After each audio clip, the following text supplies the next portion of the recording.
Welcome to Mother Freaking Realtors. Hi, everybody. It's been a very long time since we last done our episodes. It's been definitely a while. Busy Summer. So we took a summer vacation from the show, but definitely we're not on vacation. We've been very busy with our business and family and all the things that come with summer. Definitely. And so I hope that you guys had a wonderful summer as well and got all of your things done, such as vacations, getting the kids back to school, or anything else that you might have wanted to do during your summer break. If anything, stayed cool because it was a hot one. Yes, it was. So I know that a lot of people were just staying indoors, and if that's what you did and enjoyed it, that's fantastic. Yeah. And it's also been a very busy world in the real estate industry. There's been a lot going on. Yes, there has. There's been some changes within the way that we do business due to the NAR settlement. NAR is the National Association of Realtors. Yes. And I'm sure everybody's heard something about it. Probably don't completely understand it, but that's what we're here, to talk about a little bit. So when you are in the market to purchase, you may be coming across new forms that you have to sign, and it definitely has changed our everyday way of conducting business. Right. And so this is just the beginning of the settlement. Just so you know, it will be finalizing towards the end of November. So, just keep your ears out. If you do choose us as your agents, of course, we will be keeping you posted. And if you have any questions or concerns, we will definitely be answering those for you. We will also be providing a video sometime in the very near future where you can click a link, and we're going to go over all of the details that concern you as a buyer and as a seller. Forms that you might be signing that you aren't aware about, and now all of a sudden, realtors or agents are asking you to sign these things, and you're kind of thrown in a loop because before you never had to sign these things. So we'll really make it to where you feel comfortable and you understand that. I'm not being scammed. Unfortunately, when it's first brought up, people are it's so new. It's new to us. We don't want anybody to jump into something not understanding it. So we're here to answer any questions. And it's nothing crazy, and it's not going to change the way we do things. It's just additional paperwork, additional information that, we're providing to you in a different form, which is new to everyone. So, having that said, we are going to be going over some fact and fiction. It was provided to us by one of our other agents here in the office. Yes. And also through PRMG, which is one of the lenders that we use, excuse me. Yeah. And so anyhow, let's get started with some of the fact or fiction. And the NAR settlement, I don't know if we actually mentioned it, is really pointed towards buyer's agent compensation. Yes. So these, what we're going to talk about, we have the 5 fact and fiction, what's fiction, what's fact, about this new settlement. Yes. So the first one is sellers. This is fiction. Sellers are now prohibited from offering buyers agent compensation. Fact.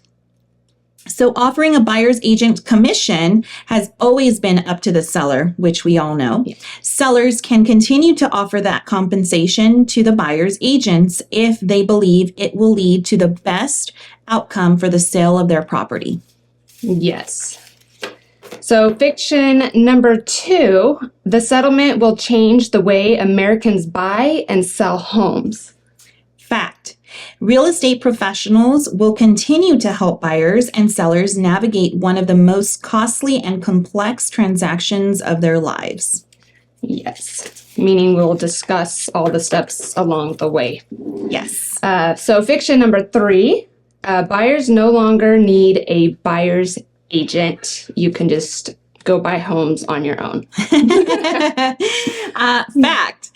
Buyers are best protected by professional real estate agents. When making one of the most significant financial transactions of their lifetime, buyers deserve a trusted advisor to guide them through the process and represent their interest. And fiction number 4, Sellers no longer need to compensate buyers' agents. Fact. Offering buyer agent compensation or concessions is a choice made by a seller, hence the word choice, in consultation with their listing agent. The commissions have always been negotiable. So everything's the same but looks different. Yes. Fiction number 5. The 6% commission on buying or selling a home is gone. Fact. Commissions have always been negotiable in real estate transactions. Listing agents and sellers can continue to offer compensation outside of the MLS. So, I know we just went through all of these fact and fiction. So I'm going to give a little bit of my take. I know you have 2 more cards to go, but really what you guys have to listen is the choice, the phrase of it is your choice and it's always negotiable. Okay. So take that away from that. And that's as far as the sellers. Sellers and buyers. Yes. Yes. It's always been that way. Yes. Now it's just in writing. So to go along with the facts and fictions, just as kind of, I guess, stats, 80% of buyers locally are needing a loan for their purchase. 32% of those buyers are first-time home buyers. So that brings us to the point to where if the sellers, they get wind, I don't have to pay buyer's agent compensation anymore. Then who do we have left to purchase your home? Because these a lot of these buyers need loans to just purchase the home, are coming up probably short for a closing cost and things like that already. And then the first time home buyers, same thing. So really you're doing a disservice, by denying that additional concession to the buyer's agent. Yeah. And so it's a huge stat. 80% are looking for a loan. So, to ask for them to pay additional for their agent is very hard to come by sometimes, especially when you have first-time home buyers, which makes up 32%. Normally they are trying to scrounge up any savings they have to come up with that 3.5% for the FHA, let alone trying to also pay for an agent's commission. So a lot of times when we put up a house for sale, we include the price of a seller and buyer's agent's commission included to kind of give that commission to come out from the sale. Okay. So originally as a listing agent, we want to list at a price where we can be able to offer that to a buyer to make them more interested in buying your home. Yes. That's the most important thing, is to draw the most buyers to your home. So that's our number one goal. But of course, again, everything is a choice and everything is negotiable. Correct. So that is something that we get in writing so that everyone is on the same page and they are aware of the terms that you're negotiating on paper. Right. So considering how much longer it might take to find a qualified buyer or how much less you might get in the sale of your home if you do not offer a buyer's agent concession, just reminder is compensation is always fully negotiable. So always consider that, right? That it might just lower the chances of how many buyers are wanting to see the home, especially after you've listed it. And there are strategies, which, everything is case by case. So when it comes time, if you're looking to sell, or if you're the buyer, there are strategies out there that either, us or your agent may be able to provide, or your lender, in order to get these things covered to basically satisfy both the seller and the buyer, so that we can get your home sold at it. You get what you want for your home, and the buyer leaves, or I guess moves in with a little bit of money still in the bank. Yeah. And so that's it for realtor time. Now it's mother freaking time. So, really quick. So we're going to kind of try to sum things up, but, I was talking to April about how women don't have too many hobbies sometimes. And it just seems like our husbands or, significant others always have time to do a hobby outside of the home and we get stuck with the kids or whatnot. So I actually came up with this idea of creating a book club with one of my dear friends. And if you're ever interested in something like that, please DM me and I will give you further details. But I thought it was a great time to kind of come up with a book club. And it's a perfect season for it. Yeah, I'm like coffee sweater weather and yeah, and sweater weather. We love sweater weather. But you know, come cozy, enjoy a good book and some coffee, wine, you know, things like that.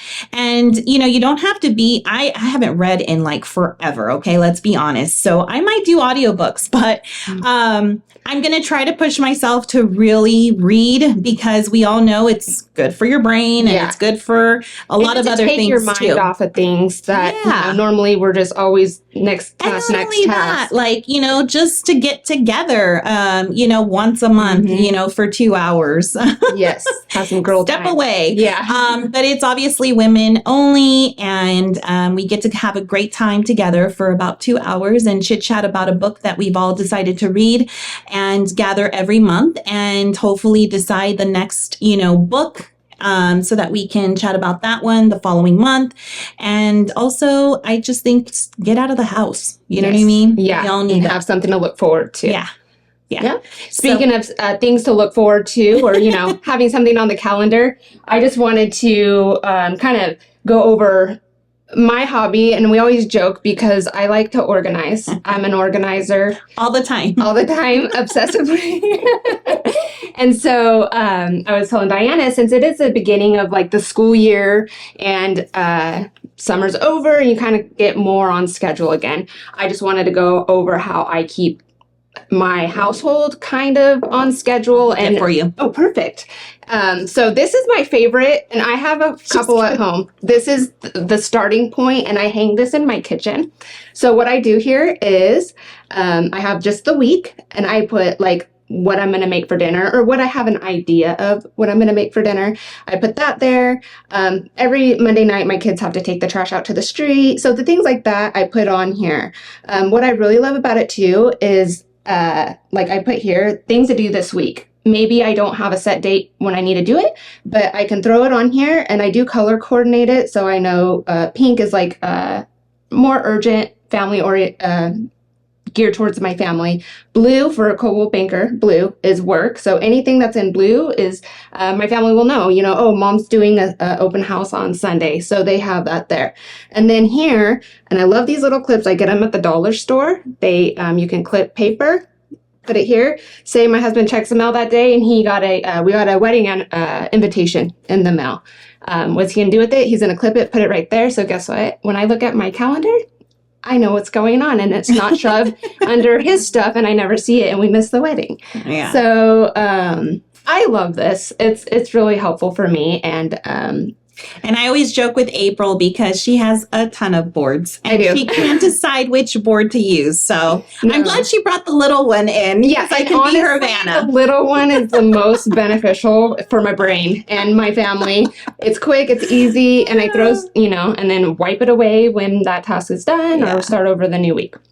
So I hope that maybe motivates others to become a little more organized or at least gets it down so that you know what's going on in your life. Yeah, I have a big one in my hallway. Oh, I have a big one in my office. Yeah. And, you know, whenever I have an event, I always put it up there. I haven't done it in the past 2 months or so, but I know my kids love it because they're like, what are we doing this weekend? That's like the number one question that kids ask all the time. It drives me bonkers. Yeah. And so before, when I did update it, I would say, look at the calendar, you know, I got open house or your dad has, you know, roping or whatnot. Mm-hmm. So, you know, it's always on there. And sometimes, you know, it's nice to have that organization. At a glance, too. Yeah. So I think it really helps everybody. And obviously, it's not to the T every day or every week, but it definitely is a help. So again, with the new school year and everything, it may be something you want to implement. in your household and see what it does for you. Yeah. And you can now add our book club on there. Yes. Anyhow, well, we're grateful that you guys joined us today for our podcast. Keep an eye out for our next one next month. Mhm. And then we'll maybe keep you updated on the book club and on any new laws and changes that do come up that we need to have you be aware of. So Yes. thank you so much. We'll see you next time. We'll Bye-bye. see you.